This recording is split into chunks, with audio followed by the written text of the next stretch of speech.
안녕하세요. 7, 8월 달 문제풀이 강의 제목이 조금 멋있지는 않은데 어쨌든 간에 문제풀이 반입니다. 자, 이 강의의 주된 목적은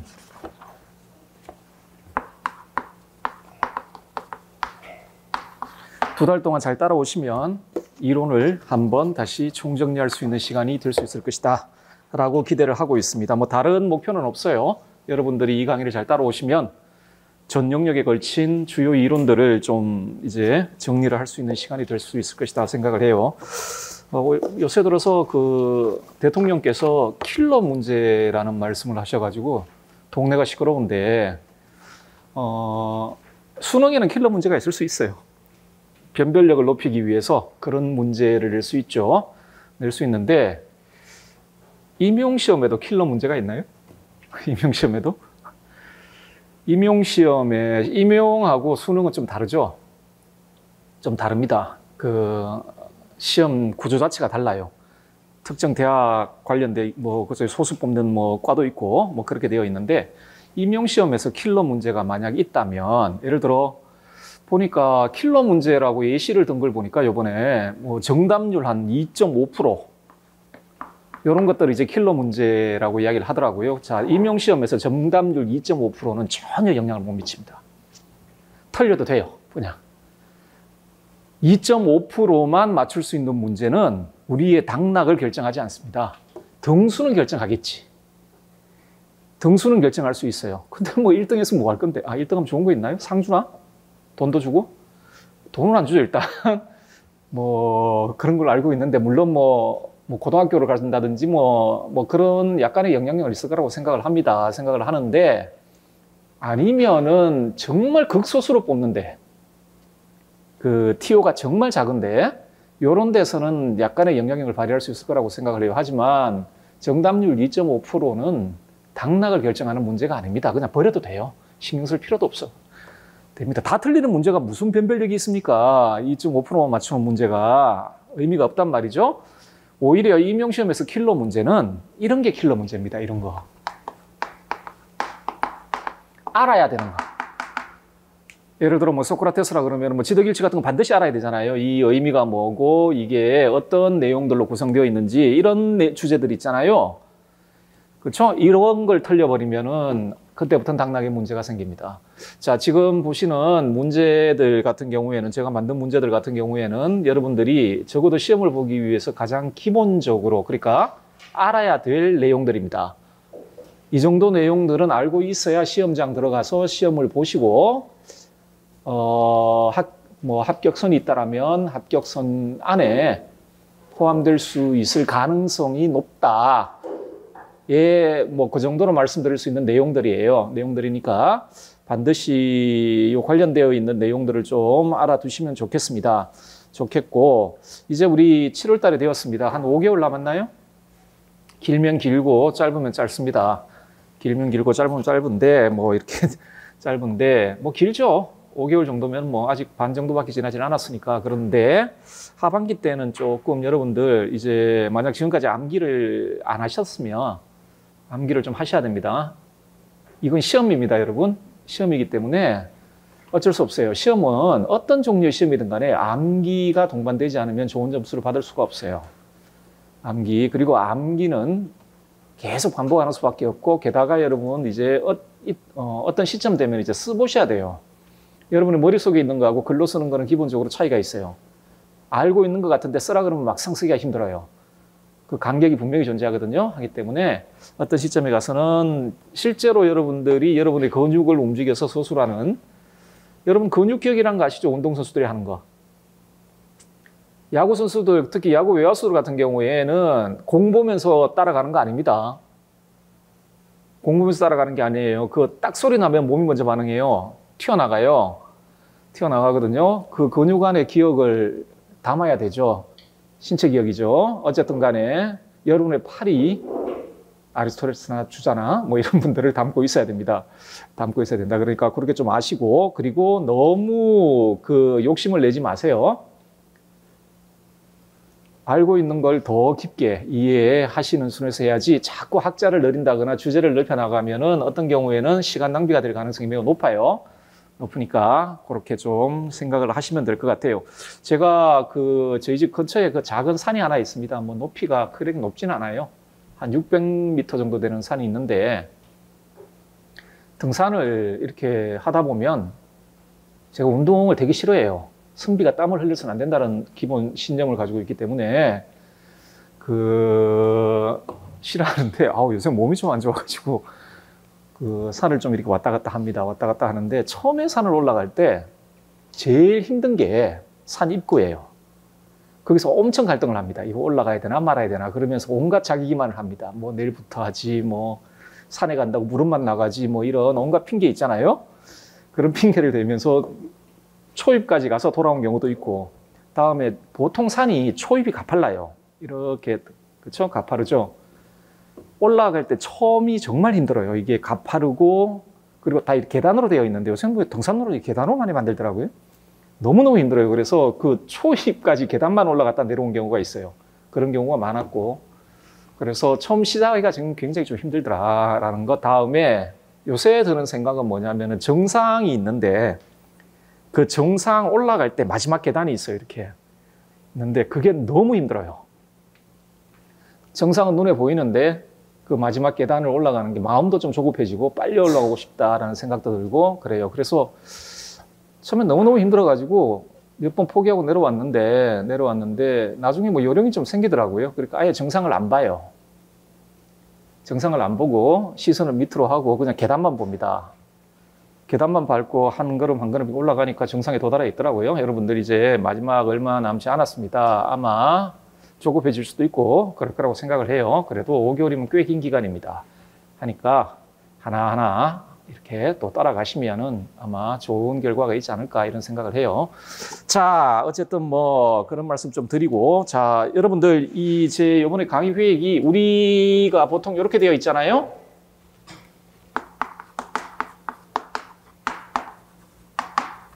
이렇게 되어 있고, 정치사회 사상이 있고, 그다음에 통일교육론, 응용윤리, 그다음에 교과교육론 있습니다. 그래서 요거 각각 2주 이런 식으로 하면 8주가 될 거라고 생각을 하는데 여러분 딱 보셔서 아시겠죠? 이게 8주에 끝나기가 힘들어요. 8주에 끝나기가 힘듭니다. 게다가 문제풀이는 제가 모의고사 유형으로 출제하지 않습니다. 모의고사는 굉장히 통색적으로 내요. 이렇게, 모의고사란다. 기출 문제는 보시면 아시겠지만 여러 주제를 한 문제에다 이렇게 담잖아요. 큰 주제를 그다음에 학자들끼리 좀 묶어가지고 여러 주제를 담고 뭐 이런 식으로 문제를 좀 내지 않습니까? 그런데 문제풀이는 오히려 문제를 쪼개가지고 문제를 냅니다. 그러니까 주제 하나씩, 개념 하나씩 이렇게 문제를 내기 때문에 전체적으로 기출문제 유형하고는 좀 달라요. 대신에 문제량이 늘어나요. 예를 들어서 기출문제 같은 경우에는 뭐 아리스토텔레스라 그러면은 뭐 실천적 지혜하고 뭐 자제력 없음 같은 한꺼번에 묶어서 낼 수도 있잖아요. 중용하고 뭐 행복을 묶어서 낼 수도 있는 것이고 그런 식으로 한 문제를 만드는데 그런 식으로는 문제를 내지 않고 그냥 뭐 중용이면 중용 문제만 뭐 실천적 지혜면 실천적 지혜 문제만 이런 식으로 낼 겁니다. 하기 때문에 전체적으로 봐서는 기출 문제 유형을 따라가지는 않을 거예요. 문제풀이는 대신에 문제량이 좀 늘어납니다. 문제량이 좀 늘어나는데 뭐 마찬가지죠. 그 문제도 그냥 조합하면 그냥 한 문제가 되니까. 그래서 시간이 아마 또 8주에 끝나기에는 좀 힘들 것 같은 느낌이 들긴 한데 대신에 지금 하반기라서 계속 보강을 늘려나갈 수는 없다고 생각을 하거든요. 그래서 이런 식으로 스케줄을 따라가는데 만약에 이 시간이 초과되잖아요. 그러면은 중간에 한 번씩 보강을 하겠습니다. 중간에 어쨌든 간에 2달에 끝내는 걸로 하고 하되 중간중간에 이게 2주 만에 안 끝나면 보강하고 2주 만에 안 끝나면 보강해서 끝내고 그런 식으로 강의를 좀 진행하도록 하고요. 그리고 지금 확정된 건 아닌데 한 8월 초쯤에 한번 휴강을 하도록 하겠습니다. 여러분도 좀 여러분 지금 어디 가고 그럴 정신이 아니시죠? 근데 휴가 저는 집에 초등학생이 있어요. 물론 초등학생 한 명이 있는데 한번 좀 이렇게 놀아줘야 되는 그런 일이 좀 있어서 어쨌든 8월 초쯤에 한번 한 주 정도 휴강을 하도록 하겠습니다. 뭐 그 정도 일단 미리 말씀을 드리고, 그리고 그 다음 주 할 건 미리 배포를 할 겁니다. 매주. 그러니까 3주 차면은 4주 차 뭐 이렇게 미리 할 텐데, 지금 여러분은 아직까지는 문제 보시고 몰라도 상관없어요. 아직까지는 모르는 게 죄가 아닙니다. 한 9월 달, 10월 달 요쯤 되면 모르는 거 그건 죄악이에요. 이거는 죄악이에요. 이건 신이야. 그냥 여러분 시험 치는 분한테는 자, 단순 그냥 도덕적인 뭐 악이 아니야. 이건 그냥 신입니다. 그냥 그때 가면 그냥 범죄, 죄, 뭐 이런 건데, 자, 지금은 몰라도 돼요. 그러니까 여러분들 예습을 하시는데 문제를 미리 드릴 테니까 예습을 하시는데 못 쓰겠다. 그러면 억지로 막 찾고 그러지 마세요. 쓸 수 있는 것만 쓰세요. 아, 그럼 무슨 말이냐? 아, 나는 이 주제를 모르겠다. 모르는 건 남겨도 내가 모르는 것만 확인하시면 돼요. 아, 요 주제는 내가 아는 주제구나. 그것만 확인하시면 되고, 여기 강의에 오셔가지고 이제 자기가 몰랐던 부분들 좀 확인하시고 복습하시면 됩니다. 아는 걸 확인하고 모르는 걸 확인하는 겁니다. 굳이 알려고 예습하신다고 그거 막 다 또 찾아가지고 하실 필요가 없어요. 일단 예습하실 땐 복습만 잘하시면 됩니다. 복습만 잘하시면 된다. 그렇게만 좀 말씀을 드리고 싶네요. 자, 우리 이제 뭐 긴 이야기 하지 마시고 한번 시작을 해보도록 합시다. 서양윤리부터 제가 그 이론 강의하는 순서대로 하도록 할게요. 자, 서양윤리부터 하도록 합시다. 소피스트와 윤리적 상대주의. 자, 소피스트는 당돈 문제로 나오는 경우는 거의 없어요. 거의 없는 게 아니라 아예 없어요. 제가 출제자라도 소피스트를 단독 문제로 낼 것 같지가 않아. 제가 그 출제자라요. 자, 그럼에도 불구하고 윤리적 상대주의하고 같이 한번 묶어서 보는 게 의미가 있을 거라고 생각을 합니다. 자, 한번 보도록 합시다. 갑과 을은 서양 고대 윤리 사상가입니다. 작성 방법에 따라 수술하세요. 아이고, 이거 왜 제가 지우질 않았네. 자, 갑 보도록 하겠습니다. 기억은 만물의 척도이다. 존재하는 것에 대해서는 그것이 존재한다는 척도이며 존재하지 않는 것에 대해서는 그것이 존재하지 않는다는 척도이다 라고 하죠. 자, 프로타고라스의 인간 만물 척도설이죠.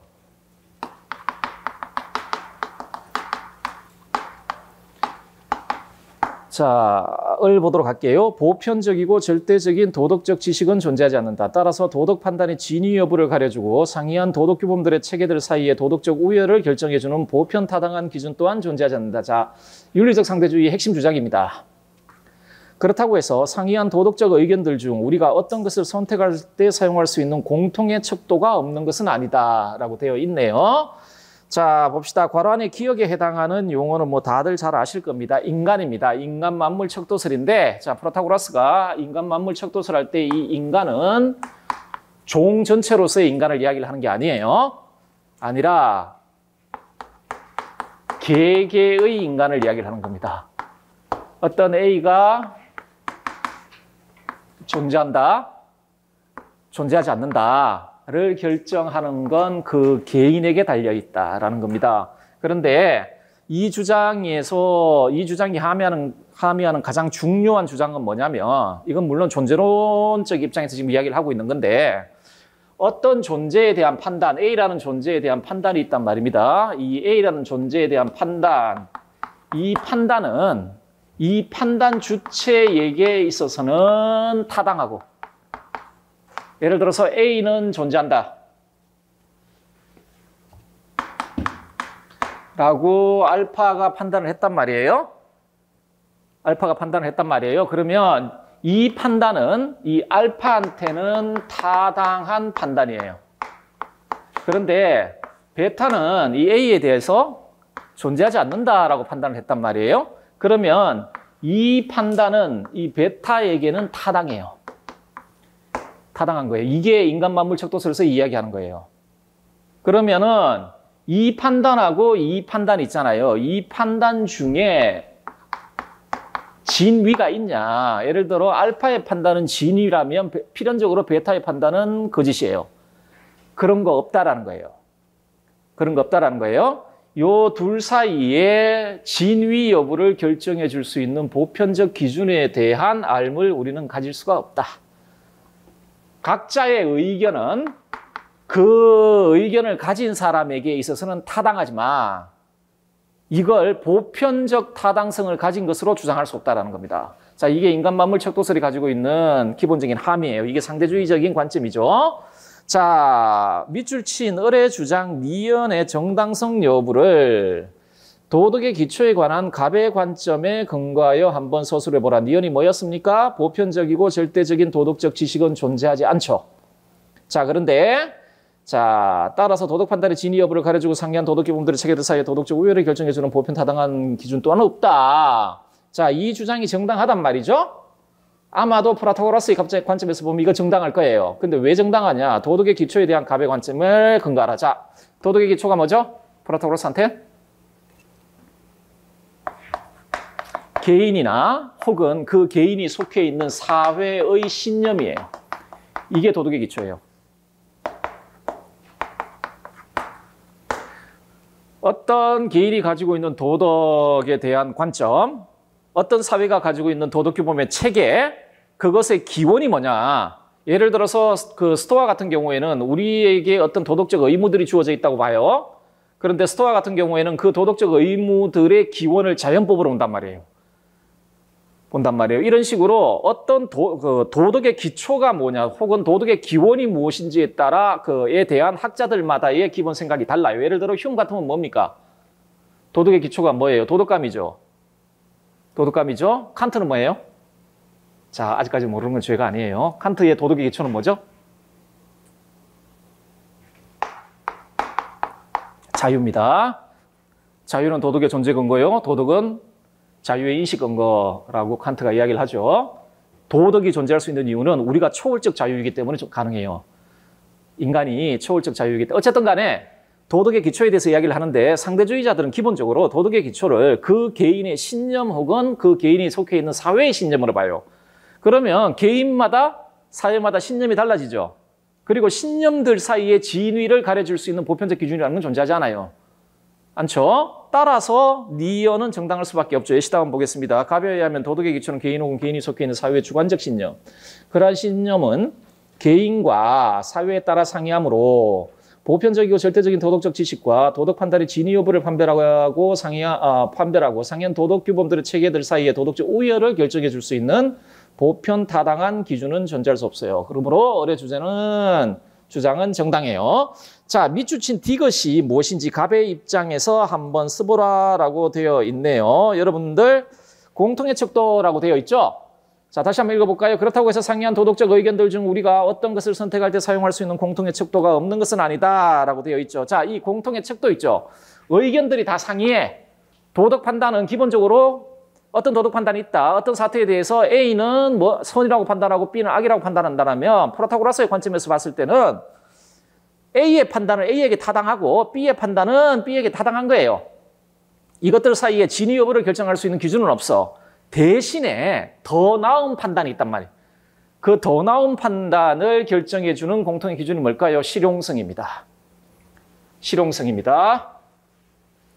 자, 공통의 척도로 현실 문제를 해결할 수 있는 실용성이에요. A의 판단이 있고 B의 판단이 있을 경우 이 판단을 우리가 지금 처해 있는 도덕 문제 상황에 적용해 보았을 때 그 문제를 실제로 해결해 줄 수 있는 능력을 누가 가지고 있느냐? 그걸 가지고 더 나은 판단이라고 이야기할 수 있다는 거예요. 대신에 참인 판단이라고 이야기를 하지 않는 거예요. 보편적 타당성을 가지고 있다라고 이야기를 하진 않아요. 왜? 상황은 계속 바뀔 테니까.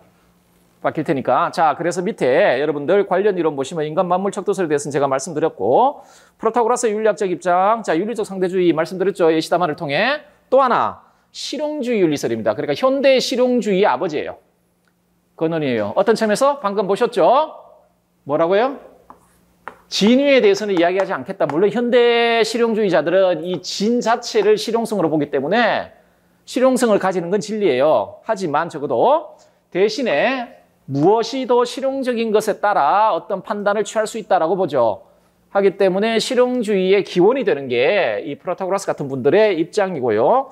그리고 기본적으로 이분은 사회적 상대주의자예요. 개인적 상대주의가 아닙니다. 하기 때문에 자신이 살고 있는 사회의 관습에 대한 건전한 존중을 중시했던 게 프로타고라스다. 자, 이 정도 알아두시면 되겠습니다. 2번 한번 보실까요? 다음은 서양 고대 윤리 사상가의 주장입니다. 관안에 들어갈 이 사상가의 주장을 서술하라. 우리 교과서에 보면 프라타고라스의 인간 만물 척도설에 대한 소크라테스의 비판이 나와 있습니다. 그걸 그냥 문제로 만든 거예요. 자, 프라타고라스님께서는 각자에게 여겨지는 그것이 여겨지는 그대로 있다라고 말씀하십니다. 이거 인간 만물 척도설이에요. 자, 소크라테스가 그렇게 이야기를 하고 있어요. 이 주장이 참이라면 그분의 말씀처럼 만물의 척도가 꼭 인간일 필요는 없습니다. 이게 첫 번째 비판이에요. 인간 만물 척도설이 있는데, 자, 여러분들 인간 만물 척도설이 가지고 있는 인식론적인 어떤 관점이 있어요. 그 관점이 뭐냐면은 감각주의예요. 모든 인식은 감각을 통해 일어나고 감각의 한계를 벗어날 수 없다라는 게 소피스트들이 가지고 있는 기본적인 생각이거든요. 자, 그러면 어떤 결론이 나오냐면 인간만 감각을 가지고 있는 게 아니잖아요. 한번 읽어볼까요? 인간 이외에도 감각을 지닌 돼지나 올챙이와 같은 동물들도 만물의 척도가 되지 않을 이유가 없기 때문입니다. 하기 때문에 꼭 뭐 인간은 만물의 척도다 이렇게 이야기할 필요가 없다라는 거지. 올챙이도 만물의 척도가 될 수 있고 돼지도 만물의 척도가 될 수 있다. 그런데 요 비판은 제가 봐도 그렇게 만약 제가 그 소피스트 그러니까 프라타고라스 인간 만물 척도설에 대한 소크라테스의 비판을 만약 제가 출제자라도 이거는 내지 않을 것 같아. 만약에 두 개 비판 중에 하나만 내라 그러면 자 밑에 한번 보세요. 그리고 프라타고라스님께서는 다른 사람들의 덕의 교사로서 엄청난 보수를 받는 게 정당할 정도로 자신은 지혜롭다라고 말씀하셨어요. 실제로 그 동네 돌아다니면서 그런 식으로 이야기를 했단 말이에요. 자, 기본적으로 소피스트들은 이걸 인정하는 사람입니다. 덕은 가르칠 수 있다라는 걸 인정하는 사람이고 당대의 그 그리스에서 이 덕이라는 개념은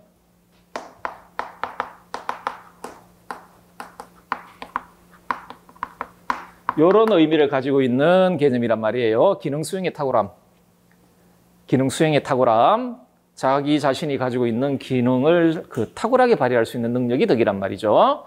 자, 그래서 소피스트들은 그때 기본적으로 이 기능을 이 기능과 관련해서 변론술이라든지 이런 것들, 수사학이라든지 이런 것들을 좀 강조를 했죠. 어쨌든 간에, 소피스트들은 덕을 가르칠 수 있다고 이야기를 했다. 프라타고라스도 마찬가지예요. 자, 이 말씀은 그분의 인간 만물 척도설과 양립할 수 없습니다. 왜냐하면이라고 되어 있죠? 왜 그럴까요? 예시 답안부터 봅시다. 각자가 지닌 의견은 각자에게 참이다. 인간 만물 척도설이 함의하고 있는 바가 이거거든요.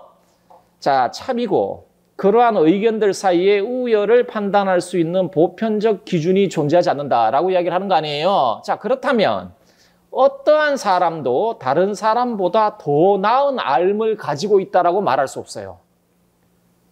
프라타고라스도 더 나은 삶을 다른 사람보다 더 나은 삶을 가지고 있다라고 말할 수 없다라는 거예요. 그렇죠? 자, 더 나은 삶을 가진 지혜로운 사람이라고 말할 수 없기 때문에 이해되십니까? 예를 들어 프라타고라스가 교사고 이제 학생들이 있는데 어떤 대상에 대하여 프라타고라스는 A라고 판단하고 학생은 not A라고 판단하고 있는 상황이라고 한번 쳐봐요. 만약에 여기서 가르침이 가능하려면 어떤 게 전제돼야 돼요? 선생님이 이 학생들이 그 태도를 바꿔야 되겠다, 판단을 바꿔야 되겠다라고 생각할 때는 자기 자신이 가지고 있는 이 판단이 훨씬 나은 판단이고 그리고 이게 참인 판단이라는 믿음이 있어야 돼요. 그런 신념이 있어야 되잖아요. 얘는 위다. 라는 생각이 있어야 되죠. 그리고 실제로도 그래야 되잖아요. 그런데 인간 만물 척도설에 따르면 이게 안 돼요. 각자의 의견은 각자에게 참이거든.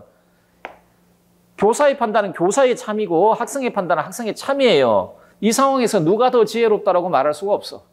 자, 프로타고라스의 덕의 교사로서의 자기 자신의 위상, 그걸 이야기하는 것과 인간 만물 척도설이 모순된다. 자, 이런 그 비판을 소크라테스가 하고 있다라고 보시면 되겠네요. 자, 3번 문제는 그냥 여러분 이런 것까지 나올 것 같지는 않아. 왜냐하면 이거는 존재론적이고 인식론적인 문제이기 때문인데 어쨌든 간에 우리 교과서에도 고르기아스가 소개되어 있고요. 고르기아스의 삼명제가 소개되어 있습니다. 그래서 문제는 단순해요. 괄호 안에 들어갈 사상가의 주장을 서술하라라고 되어 있죠. 한번 읽어볼까요? 설득의 기술이 모든 것을 의지적 자발적 순종에 의해 복종시킨다는 점에서 다른 모든 것들보다 훨씬 더 우월하다. 예, 이거 소피스트들이 가지고 있는 아주 기본적인 생각이에요. 얘네들이 나는 우리들은 덕을 가르친다라고 했을 때 가장 기본적인 게 뭐냐면 이 설득의 기술을 가르치는 겁니다. 왜? 민주정 아테네에서 시민으로서 성공적인 삶을 살기 위해 가장 중요한 능력이 뭐냐면은 다른 사람을 설득시키는 거예요. 민회 같은 데 나가가지고 재판소에 가서 자기 의견을 강하게 하고 남의 의견을 약하게 만드는 기술을 가지고 있어야, 예를 들어 재판에서 지면요 재산도 뺏기고 생명도 뺏겨. 민주정 아테네였단 말이에요. 그것도 직접 민주주의 아닙니까? 민회에서 자기가 지지하는 정책을 통과시켜야 될 거 아니에요. 재판소에서 자기가 생각하는 걸, 특히나 이 재판이 민사재판이라고 생각해 보세요. 재산이 걸려 있단 말이에요. 하잖아요. 하기 때문에 이 설득의 기술이 가장 중요했거든요. 소피스트들이 우리는 여러분들에게 덕을 가르치겠다라고 했을 때 가장 핵심이 이 기술을 가르치는 거예요. 그러므로 기만자는 기만당하는 자보다 정의롭고 속이는 자는 속는 자보다 슬기롭다. 자, 요게 고르기아스의 주장이에요. 자, 밑에 보시면 우리 교과서에도 소개되고 있는 고르기아스 삼명제입니다. 삼명제입니다. 자, 아무것도 존재하지 않는다. 아무것도 존재하지 않는다. 이거 여러분들 좀 맥락을 좀 아셔야 돼요.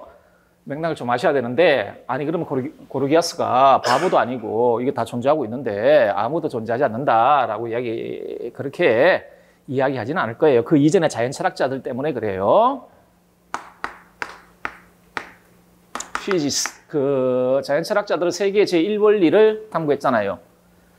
막 변한단 말이에요. 이 세상은 생성소멸하고 막 변하잖아요. 그 생성소멸하고 막 변하는 세계, 그 세계를 그와 같게 만들어주는 그 자신은 변하지 않는 제1원리를 탐구했기, 자연의 제1원리. 이걸 탐구했던 게 자연 철학자들이거든요. 지금 아무것도 없다라는 이야기는 이걸 이야기하는 겁니다. 이거 왜? 우리 감각 경험에 의해 주어지질 않아요, 이거. 지금 고르기아스는 뭘 이야기하냐면 우리 감각 경험에 주어지지 않는 건 존재하지 않는다는. 존재하지 않는다. 뭐 되게 이상하십니까? 아니, 우리가 뭐 감각 경험 혹은 감각 지각하지 못한다고 해서 어떤 게 존재하지 않는다라고 말할 수는 없지 않냐. 근데 우리 감각에 주어지지 않는 걸 존재한다라고 말하는 것 자체가 의미가 없어요. 지금 여러분들 요새 또 영화 때문에 멀티 유니버스. 근데 원래 물리학이 원래 있죠. 그 가상 우주들, 그러니까 평행 우주라는 게 있잖아. 여기 우주가 하나 있고 A라는 우주가 있고 여기 B라는 우주가 있는데 이 A라는 우주하고 B라는 우주 사이에 상호작용을 하지 않고 이 둘 사이에 상호작용이 없고 여기에서 발생하는 사건이 여기에 존재하는 자들에게 어떤 영향을 미치지 못하잖아요. 그리고 이 사람이 여기에 대한 감각적 인식이 없다면 이 세계는 없는 것과 같은 거예요, 그냥.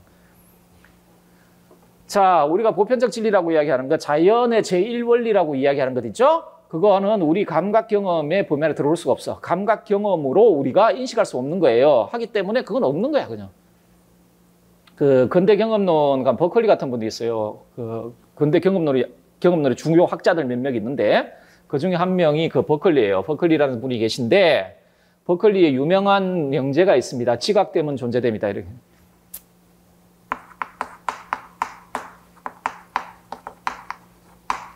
이런 명제가 있습니다. 우리의 감각, 지각 안에 들어오는 것만이 존재한다는 거예요. 존재한다라고 우리가 이야기할 수 있는 건 우리가 감각, 지각할 수 있는 것만이 존재한다. 자, 뭐 이게 어떤 의미에서 경험론의 가장 모토죠. 모토긴 한데요. 어쨌든 한번 뭐 그런 이야기를 합니다. 만일 어떤 것이 존재한다 할지라도 우리는 그것을 알 수가 없어. 이거는 인식의 한계 때문에 그런 거예요. 자, 마지막이 뭘까요, 여러분? 설령 우리가 어떤 것을 알 수 있다 하더라도 어떤 사람들 중에 알 수 있는 사람이 있을 것 같아. 또 그걸 어떻게 이웃에 전달할 수 없어요. 이건 언어의 기능 때문에 그래요. 언어는 지시 대상을 가져야 되는데 이 지시 대상은 감각 경험에 의해 주어져요. 그렇죠. 하기 때문에 모든 언어는 우리가 감각 경험할 수 있는 대상을 지시하는 거예요. 그런데 우리 감각 경험에 주어지지 않은 것은 지시 대상을 가질 수가 없어요. 그러니까 지시 대상이 언어를 가질 수가 없어요. 하기 때문에 어떤 사람이 미친 건 아니고 막 이렇게 진짜 뛰어난 사람이 있어가지고 자연의 제1원리를 봤다. 그래도 그걸 우리 이웃에게 전달할 수는 없어요. 말로 할 수가 없다는 거지. 예를 들어 뭐 노자나 이런 분들 도 같은 거 있잖아요. 말로 안 되잖아. 감각 경험을 벗어나 있지 않습니까? 어쨌든 그런 것이다. 자, 4번도 한번 봅시다. 갑을병은 서양 고대 윤리 서상가들입니다. 을과 병의 주장에 대한 갑의 비판을 각각 서술하시오. 갑 보겠습니다. 자, 이것도 여러분들 소피스트들은 정말 많아요. 플라톤의 대화편에 나와 있는 소피스트만 해도 진짜 많아요. 아리스토텔레스의 책들, 저서에 나와 있는 소피스트들도 정말 많은데 그 많은 사람들에 대해서 다 이야기를 할 수 없고 제가 그래서 선정한 건 우리 교과서에 나와 있는 소피스트들입니다.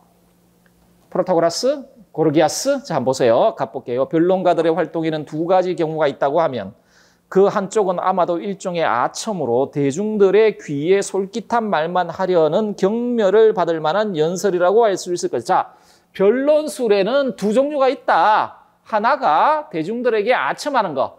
그래가지고 뭐 자기에게 이익을 좀 얻으려고 그런 거겠죠. 자, 이와 반대로 시민들의 영혼을 훌륭하게 만들기 위해 부단히 노력하는 그런 변론술도 있어요. 이때 변론술이 뭐죠? 소크라테스의 대화법을 이야기를 하는 겁니다. 원래 단어가 같아요.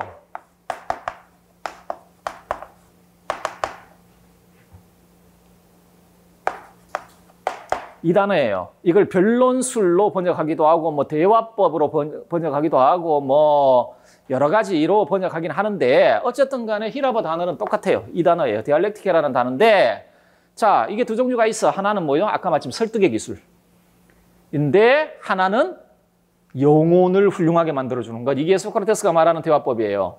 그렇죠? 자, 이 경우에 그들의 연설은 높은 수준의 도덕적인 내용을 전달하려고 노력할 것이네 라고 소크라테스께서 말씀을 하시고 계십니다. 그리고 소피스트들의 그 설득의 기술, 디알렉티케를 비판하고 계시는 거죠. 자, 을 보겠습니다. 통치자는 자신들의 이익에 맞게 법을 제정한 뒤 그것이 피통치자에게 옳은 것이라고 하며 이를 어긴 자를 범죄적으로 처벌한다. 그러므로 정의는 강자의 편익이다 라고 이야기를 하고 있죠. 자, 여러분들 국가편에 나와 있습니다. 국가편 1권에 나와 있는 우리 트라시마코스라는 소피스트의 주장입니다. 정의는 강자의 편익이다.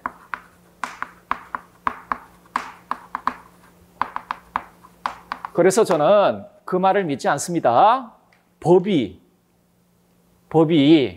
정의의 정의의 완전한 표현 이런 거 있잖아요. 어떤 종류의 법이든 하기 때문에 법을 지키는 게 공정하다라는 말은 어떤 의미에서 맞고 어떤 의미는 틀려요. 법을 지키는 게 정의로운 거다. 법을 지키는 게 공정하다라는 말은 그 법이 정말 공정하거나 정의로운 법이어야 해요.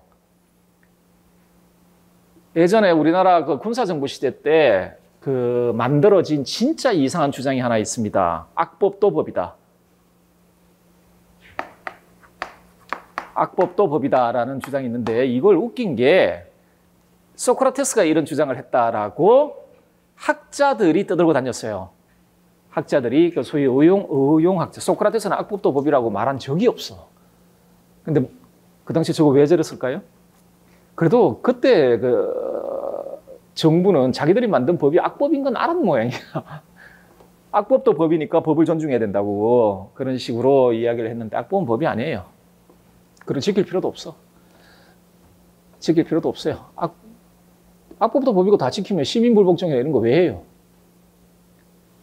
할 필요가 없잖아. 시민불복종은 오히려 그 악법을 지키는 행위보다 훨씬 더 정의로운 행동이에요. 자, 어쨌든 간에 봅시다. 정의는 강자의 편익이다. 자, 요거에 대한 소크라테스의 비판을 한번 써보라라는 겁니다. 자, 예시답 한번 볼까요? 의술과 같은, 자, 요게 소위 의술의 유비라고 보통 불려주는데, 의술의 유비라고 불려주는, 자, 의술을 가진 사람은 의사죠? 그렇죠? 의사가 가진 이 의술은 의사를 좋게 하는 겁니까? 환자를 좋게 하는 겁니까? 환자를 좋게 하는 거죠. 자, 그러면은 통치자가 있고 통치자는 뭘 가지고 있죠? 통치술을 가지고 있죠. 자, 의술의 유비라는 게 뭐냐면 이걸 유비한 거예요, 소크라테스가. 의사가 가진 기술은 의사 자신이 아니라 환자에게 이로운 거고 마찬가지로 통치자가 가진 통치술은 통치자 자신이 아니라 피통치자에게 이로운 거다.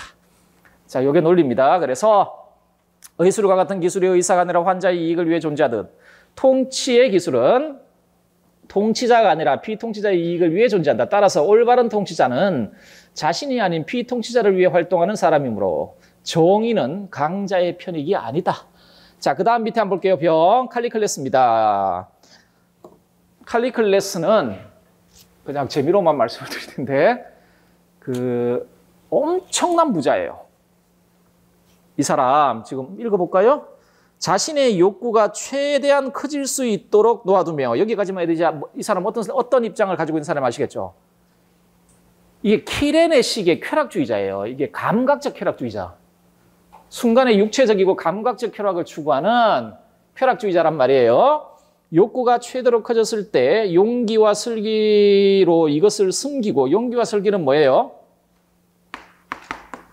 이거란 말이에요. 자, 그러면은 이분은 지금 뭐라 그래? 덕이란 뭐냐? 우리의 욕구를 충족시켜서 쾌락을 가져다 주는 게 덕이야. 라고 이야기를 하는 거예요. 자, 매번 욕구가 원하는 것들로 그 욕구를 충족시키는 자가 행복하다. 진정한 행복은 누구라고요? 행복한 사람 어떤 사람이라고? 자신의 욕구를 완벽하게 충족시켜서 쾌락을 얻는 자가 행복한 자다라고 이야기를 하고 있습니다. 그리고 이게 에피쿠로스 쾌락주의자가 아니에요. 에피쿠로스는 욕구의 절제를 이야기를 하잖아요. 키르네식의 쾌락주의자입니다. 자, 칼리클레스라는 사람이에요. 플라톤의 대화편에 종종 등장을 합니다. 이분이 어디에서 등장을 하냐면 프라타고라스 편이라는 대화편에서 등장을 하는데 되게 부자예요. 되게 부자인데 얘가 부자가 아니에요. 얘 아빠가 부자야. 돈이 무지하게 많아요, 아빠가. 그거를 물려받은 거예요. 그래가지고 프라타고라스가 이 칼리클레스의 대저택에 방문을 해요. 저택에 방문하고 사람들이 프라타고라스의 말씀을 들으려고 거기 모여듭니다. 소크라테스가 그 사실을 알고 저기 찾아가요. 저기 찾아가서 프라타고라스하고 대화를 나눕니다. 그러면서 프라타고라스를 완전히 바보로 만들어버리고 나오는데, 자, 이 칼리클레스, 이분 나중에 어떻게 되는 줄 아세요? 욕구를 최대로 크게 만든 다음에 이걸 충족시켜야지 하다가 다 덜어먹습니다. 재산 다 달리고 나중에 거지 돼요. 자, 쾌락을 추구하다가 그런 사람입니다. 어쨌든 간에 이 칼리클레스의 글인데 여러분, 전형적인 키레네식의 쾌락주의예요. 자, 여러분들 쾌락의 역설 같은 이야기 나오죠. 소크라테스가 쾌락의 역설을 이야기한 건 아니에요. 근데 그와 유사한 주장을 합니다. 이게 왜 문제가 될까요? 보세요. 매 순간 새로운 욕구를 갖고 이를 충족시키고자 하는 사람, 이게 소위 새는 항아리 비유라는 겁니다. 우리 소크라테스가 사용했던 비유거든요. 새는 항아리 비유 뭐죠? 이게 비어있는데 여기가 뚫려 있단 말이에요. 여기다 물을 아무리 부어도 어떻게 돼요? 계속 셀 거 아니야. 그렇죠? 자, 물이 욕구예요. 욕구는 무한대로 확장될 수 있다는 거예요. 그렇죠? 자, 담기 위해 계속해서 물을 붓는 사람과 같은 것으로 그러한 사람의 삶은 참된 행복이 아니라 노고와 고통의 삶이다. 여러분들 보통 쾌락의 역설, 쾌락주의 역설이라고 이야기했을 때 감각적이고 육체적이고 순간적인 쾌락을 추구하면 추구할수록 오히려 그 결과 고통이 따라온다라는 이야기 들어보셨죠? 쾌락주의 역설이죠. 예, 이미 소크라테스께서 칼리클레스의 이 주장에 대하여 네가 지금 쾌락주의 역설을 범할 수밖에 없다라고 이야기를 하고 있는 겁니다. 자, 따라서 무한대로 욕구를 그러니까 느리고 충족시키는 사람이 행복한 사람이 아니고 욕구를 절제하는 사람이 행복한 사람입니다. 이게 소크라테스의 기본 입장입니다.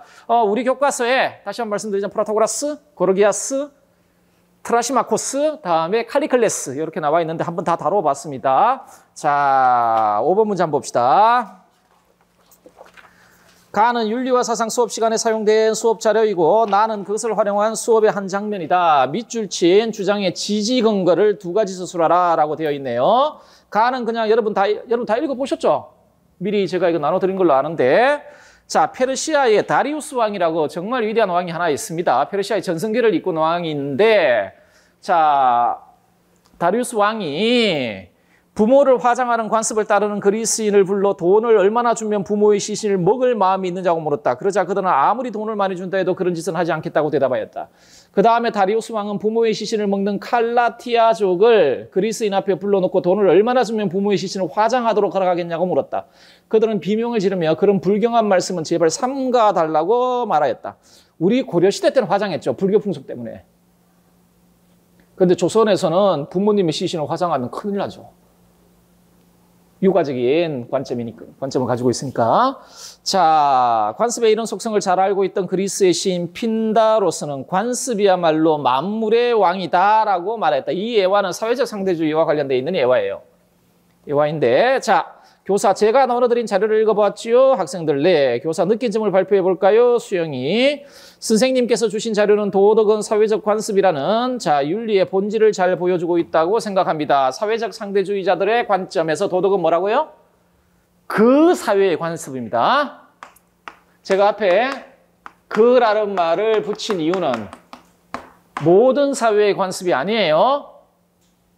모든 사회의 관습이 아닙니다. 사회는 여러 종류가 있고 그 사회는 각자 독특한 어떤 성격을 가지고 있고 그 독특한 성격을 가지고 있는 각각의 사회의 관습이에요. 하기 때문에 이건 다 달라요.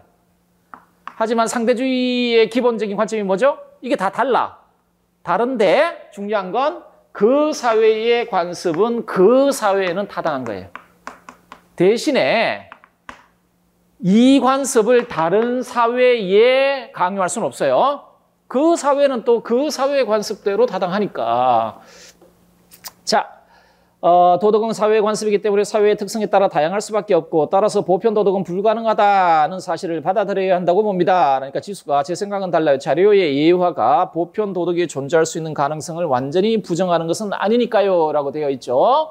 자, 이 문제는 윤리적 상대주의의 문제점을 물어보는 문제가 되겠습니다. 자, 여러분들 밑줄 친 주장의 지지 근거를 두 가지 한번 써보라 라고 되어 있는데 어떻게 주장하고 있습니까?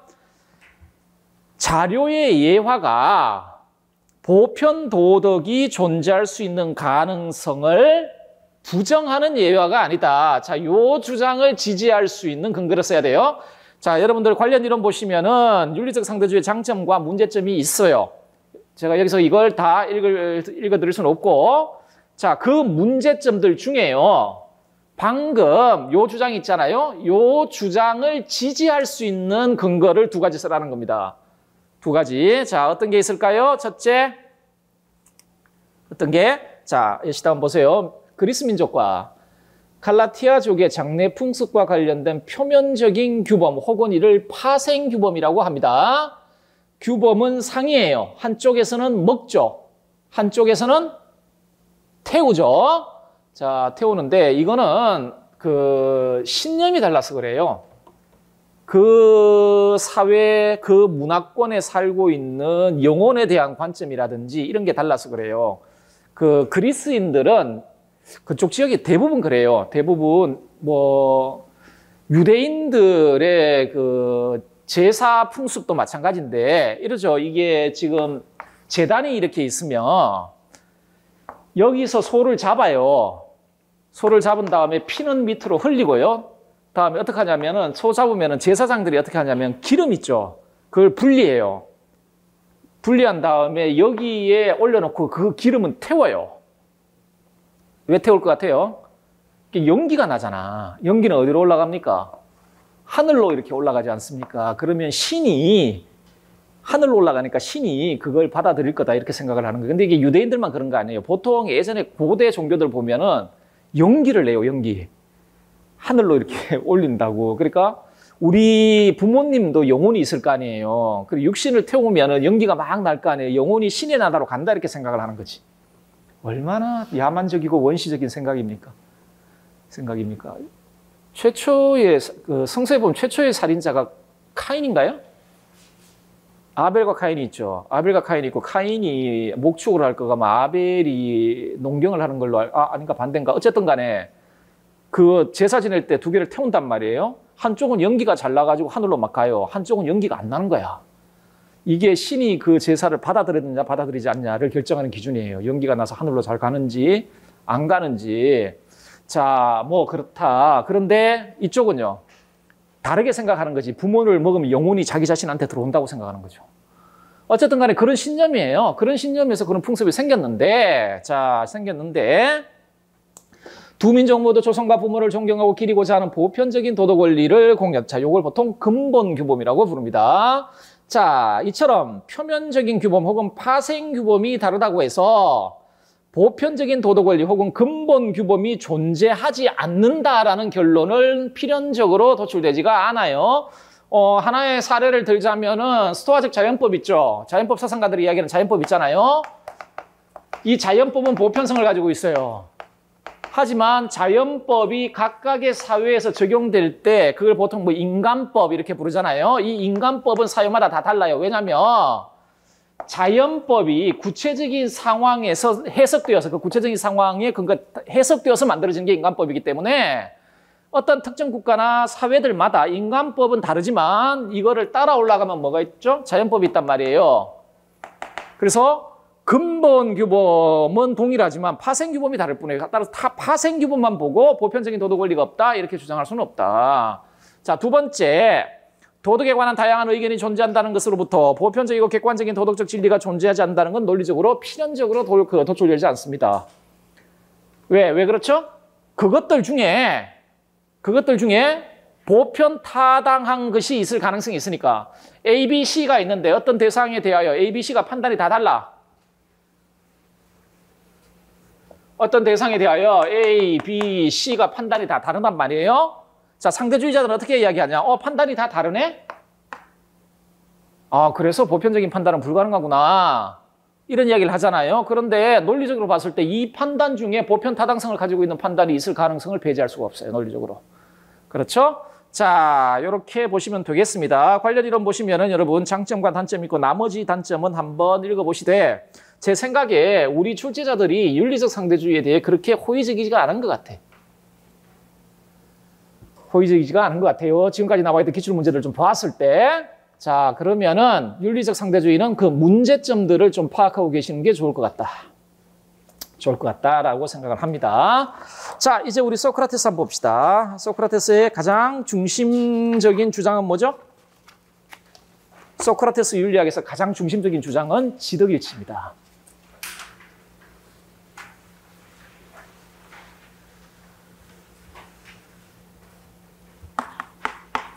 모든 이론이 이 이론에서 파생돼 나와요. 모든 이론이 여기서 지행합일설도 그렇고 뭐 지덕복 합일설도 그렇고 자, 지혜 한번 봅시다. 가는 어느 서양 고대 윤리사상가의 주장입니다. 괄호 안에 기억에 해당하는 용어를 쓰고 그것을 활용하여 나의 물음에 대한 가사상가의 주장을 서술하라. 가, 우리가 좋고 유익한 사람이 되는 것은 훌륭함, 즉 덕으로 인해서이기 때문에 덕은 좋고 유익한 것이다. 그런데 만약에 자, 훌륭함이 정신적인 것들 중 한 가지이고 덕은 정신적인 거죠. 내면적인 거 아닙니까? 뭐 돈이라든지 명예라든지 신체라든지 이런 것들은 외면적인 것들이고 또한 유익한 것임이 틀림없다면 훌륭함은 마땅히 기억이어야만 한다. 이제 이 주장에 따르면 훌륭함은 그러니까 덕은 어쨌든 유익한 것이기에 마땅히 기억의 일종이어야만 한다. 그렇다면 모든 경우와 관련해서 이렇게 말할 수 있겠다. 인간에게 있어서 다른 모든 것들은 혼에 달려 있으나 정신적인 것들이 좋은 것들로 되려면 기억에 달려 있다고. 이 주장에 의할진데 유익한 것은 기억이다. 자, 이게 보통 면원편에 나와 있는 그 지덕일치 논리 중에 하나인데요. 자, 이건 무슨 말이냐면 간단하게 말씀드리자면 예를 들어 외면적인 것 중에 하나 돈이라고 봅시다. 돈은 그 자체로 좋지도 나쁘지도 않아요. 그 자체 좋지도 나쁘지도 않은 겁니다. 그런데 얘가 선한 것이 되려면 어떻게 해야 되죠? 소크라테스 논리에 따르면 선하게 이용할 수 있어야 됩니다. 이걸 잘 이용할 때 돈은 좋은 게 돼요. 돈이라는 건 우리 삶을 좋고 유익하게 만들어줄 수도 있지만 우리 삶을 파괴할 수도 있는 거 아닙니까? 자, 이게 지혜롭게 사용될 때 돈은 좋은 게 돼요. 자, 정신적인 것도 마찬가지라는 거죠. 여러분들 중에 굉장히 인내심이 있는 분이 있다. 이 인내심이라는 것도 그 자체로 좋은 게 아니에요. 사기꾼도 인내심은 있어요. 저놈 돈을 여러분들 왜 옛날에 타짜라는 영화 보니까 저 애들 막 계획 짜고 치밀하게 짜고 상당히 오랜 기간을 준비해 가지고 연기도 하고 이러면서 돈을 이렇게 빼먹잖아요. 사기꾼도 인내심이 있어요. 이거 그 자체로 좋지도 나쁘지도 않아. 그런데 마찬가지 얘가 선이 되려면 이걸 지혜롭게 사용할 수 있어야 돼요.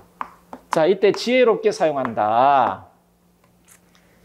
내가 인간으로서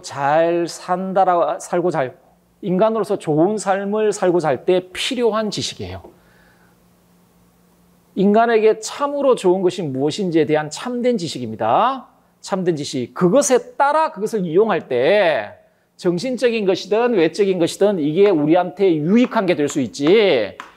자, 우리에게 참으로 좋은 것이 좋은 것이 무엇인지 모르게 되면 오히려 그 반대 걸 좋은 것이라고 생각해버리면 우리는 이걸 악용하게 되어 있어요. 그리고 그게 우리의 삶을 파괴하게 되어 있죠. 그렇죠? 자, 지식 혹은 지혜가 들어갑니다. 지식 혹은 지혜가 들어가고요. 자, 나 한번 보도록 합시다.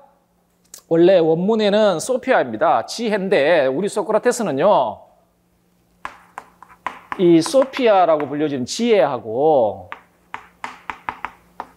에피스테메라는 지식이 있거든요. 보통 이렇게 번역해요. 이거 소피아를 지혜로 번역하고 소피아가 아니 소피를 지혜로 번역하고 에피스테메를 지식으로 번역하는데 소크라테스는 이걸 의미의 구분 없이 혼용했습니다. 하기 때문에 뭐 지식이라고 써도 되고 지혜라고 써도 상관없어요. 자, 나 한번 보도록 합시다. 이게 그 대화편 프로타고라스 편에서 소크라테스가 프로타고라스한테 물은 거예요. 질문한 겁니다. 얼굴의 입이나 코나 눈이나 귀의 기능이 각각 다른 것처럼 정의, 사려, 기품, 경건과 같은 다양한 개별적인 덕들은 각기 다른 것입니까? 아니면 황금의 부분들과 같이 크고 작은 차이에서만 구별되는 것과 같은 그러한 것입니까? 라고 프로타고라스한테 물었거든요. 그러니까 프로타고라스가 저번에 기출되었던 문제처럼 대답을 해요. 뭐 경건 뭐 있는데 이거는 뭐 3개는 같고 1개는 달라 뭐 이런 식으로 이야기를 하거든요. 자, 그런데 지금 프로타고라스의 대답을 듣고 싶은 게 아니라 소크라테스의 대답을 듣고 싶은 거예요. 일단은 전자일까요? 후자일까요? 소크라테스한테. 개별적인 덕들은 그 본질상 다 다른 걸까요? 아니면 동일 본질을 가지고 있는 개별적인 덕들일까? 전자일까? 후자일까? 후자예요. 황금의 부분들과 같이 크고 작은 차이는 있어. 용기와 절제에 있는 상황에 따라 발현되는 거니까. 하지만 그 본질이 뭐예요? 다 황금 아냐? 황금 아냐? 자, 이거 무슨 이야기 하고 싶은 거예요? 지금 소크라테스가. 개별적인 덕들은 많아요. 절제도 있고, 관우도 있고, 경건도 있고, 용기도 있고, 많은데 얘네는 어쨌든 그 본질이 황금이라는 거지. 황금이 뭘 상징하는 거죠? 지식이다. 자, 지덕일치에 대한 이야기를 하고 싶은 거예요. 그래서 소크라테스가 이렇게 이야기를 하면서 결론을 내요. 덕은 하나다 그랬어요. 하나다. 이때 덕은 하나다라는 이야기가 한 개만 있다라는 이야기가 아니라 모든 개별적인 덕들의 본질은 지식이다라는 이야기를 하고 싶은 거죠. 자, 예시답 한번 봅시다. 모든 덕은 정신적인 것이 참된 이성적 지식 혹은 지혜에 따라 바르게 이용된 것이므로 모든 개별적인 덕의 본질은 지혜이고 모든 개별적인 덕은 지혜의 개별적인 표현에 불과한 것이다. 이게 지덕일치의 결론이에요. 따라서 황금을 이루는 부분들이 비록 크고 작음의 차이가 있다 할지라도 본질에 있어 동일한 황금이듯이 개별적인 덕들은 각기 고유한 기능을 가지지만 본질적으로 지혜 혹은 지식이라는 동일한 영역에 속한다. 이해되십니까? 자, 이게 지덕일치입니다. 자, 논리를 좀 알아두시고 밑에 관련 이론 보시면 맨 홈편에 지덕일치 논리 내용 제가 좀 설명을 드렸어요. 자, 여러분 덕의 단일성이 있습니다. 왜 소크라테스가 덕은 하나다라고 주장했잖아요. 자, 다시 한번 말씀드리지만 덕은 한 개밖에 없다고 이야기하는 게 아니에요. 우리 예시답 한번 보셨죠? 개별적 예를 들어 법장 스님이 화엄종의 법장 스님이 자신의 주장을 좀 이렇게 좀 쉽게 설명하려고 그 금사자상 했잖아요. 이렇게 사자가 있는데, 코알라는 아니고 사자예요. 사자가 있는데 눈, 코, 입 있죠? 이 별상이야. 다 달라요. 용기, 절제, 관우 그 자체를 보면 다 다르지. 용기란 덕하고 절제란 덕이 그 자체만 보면 다르잖아요. 다르지만 어떻죠? 그 본질은 황금이에요. 지식이란 말이지. 용기 같은 경우에는 예를 들어 소크라테스 대화편에는 나오진 않는데 보통 우리의 정신적인 기능들 중에는 기계와 많이 관련된단 말이에요. 용기가 이 기계적인 부분, 우리 정신적인 것과 관련해서는 이 기계적인 부분의 덕이 용기예요. 용기인데, 자, 기계적인 부분 있잖아요. 기계적인 부분도 기계가 높은 사람이 있어, 이렇게. 기계가 높다는 건 의분을 잘 느끼는 사람이 있다는 거예요. 자기가 생각해가지고, 아, 내가 지금 수치를 당했다. 저건 정의롭지 못해. 이런 생각이 들면은 막 불끈불끈하는 그런 거 잘하는 사람이 있다. 선천적으로. 근데 그 자체로 좋지도 나쁘지도 않아. 이게 지식에 따라 인도되어야만 이게 좋은 게 돼요. 그게 용기예요. 그게 용기란 말이에요. 자, 이런 식으로 모든 덕이 다 그렇다는 거지. 모든 덕이 그 본질이 지식이다. 자, 이게 지덕일치설에서 소크라테스가 하고자 했던 이야기. 그래서 하나다라는 거예요. 눈, 코, 입은 다 다른 건 맞아. 다 맞지만 그 본질이 지식이다. 그렇기 때문에 덕은 하나다. 이렇게 주장을 했다. 자, 2번 문제 보고 조금 쉬도록 하겠습니다. 자, 다음은 서양 고대 윤리사상가 소크라테스와 프라타고라스의 대화. 프라타고라스 아저씨가 계속 나오네.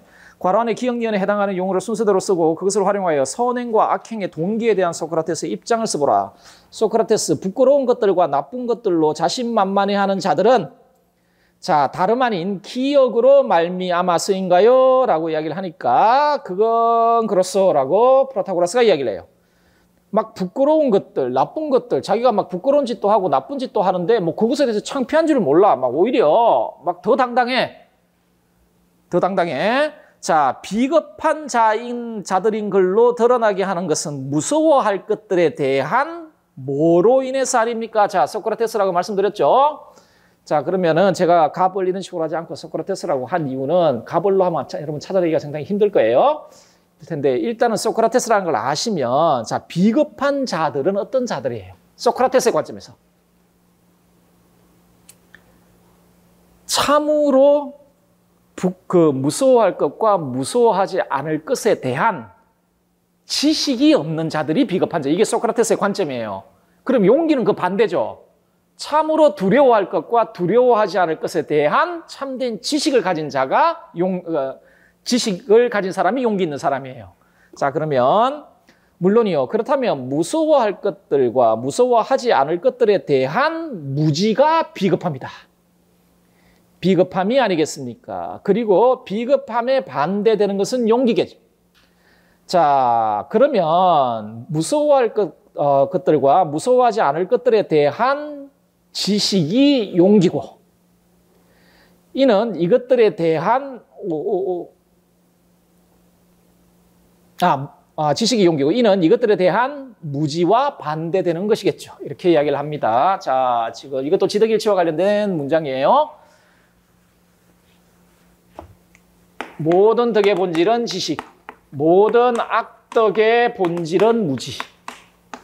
모든 덕의 본질은 지식, 모든 악덕의 본질은 무지. 이렇게 되어 있고, 자, 그리고 소크라테스는 요 주장을 한 다음에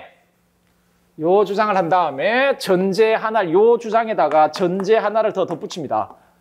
인간 본성에 관한 전제 하나를 덧붙여요. 인간은 필연적으로 선 혹은 좋음을 목적으로 추구하는 존재. 본성적으로 선을 목적으로 추구하는 존재. 좋음을 목적으로 추구하는 존재. 달리 말하면 악은 절대로 목적이 될 수 없어요.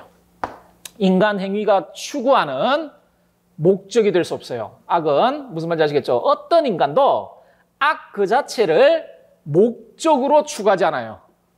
악 그 자체를 목적으로 추구하지 않아. 모든 인간은 있죠. 본성적으로 선을 목적으로 추구한다라는 전제를 하나 더 붙여요. 요 주장하고 요 주장에서. 자, 그러면은 선행과 악행의 동기가 나와요. 선한 행위의 동기는 뭘까요? 선에 대한 지식이에요. 선에 대한 지식이에요. 선에 대한 참된 지식.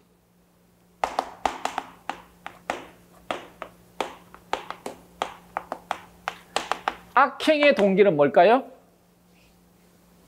악에 대한 지식일까요? 악에 대한 지식이 아니라 선에 대한 참된 지식의 결여.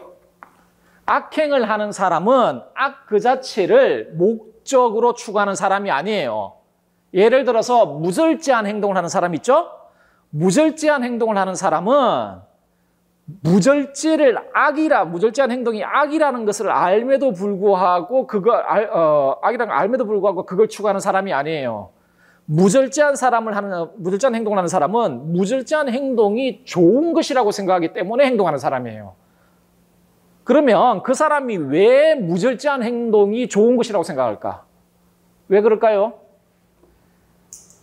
인간으로서 그러니까 인간에게 참으로 좋은 것 있잖아요. 그것에 대한 지식을 소유하고 있지 못하기 때문에 그와 같은 행동을 좋은 것이라고 생각하는 거예요. 어쨌든 그런 식으로 악행을 저지르는 사람도 그걸 악을 추구하고 있는 게 아니라 선을 추구하고 있는 거지. 그걸 좋다라고 생각하니까. 하지만 그 선이 참된 선이에요? 아니죠. 자, 하기 때문에 악행의 동기는 요거예요. 요걸 다른 말로 하면은 무지. 자, 그래서 여러분, 소크라테스의 기본 관점입니다. 덕을 지닌 사람은요, 반드시 덕에 따라 행동하게 되어 있습니다. 덕을 지닌 사람은 반드시 그렇게 하게 되어 있고, 악덕을 지닌 사람은 그 악덕에 따라 행동하게 되어 있어요. 반드시. 이걸 달리 말하면, 덕을 지닌 사람은 뭘 지닌 사람이에요? 지식을 지닌 사람이죠? 지식을 지닌 사람은 이 지식에 반하여 행동하는 경우가 없어요. 그런 경우는 존재하지 않아요. 소크라테스한테는 그런 경우는 존재하지 않습니다. 자, 그래서 아마 두 번째 우상이 그런 거예요. 그걸 활용해서 선행과 악행의 동기에 대한 소크라테스의 입장을 서술하라 라고 되어 있을 겁니다. 볼게요. 선행의 동기는 인간에게 참으로 좋고 유익한 것에 대한 참된 이성적 지혜 혹은 지식이고, 반대로 악행의 동기는 그러한 지식의 결여, 즉 무지다라고 보시면 되겠습니다. 관련 이론 소크라테스의 지행일치 논리는 제가 지금 설명드렸으니까 읽어보시면 되겠습니다. 이것도 중요한 주제입니다. 중요한 주제니까 반드시 알아두셔야 돼요. 자, 좀 쉬었다가 나머지 보도록 합시다.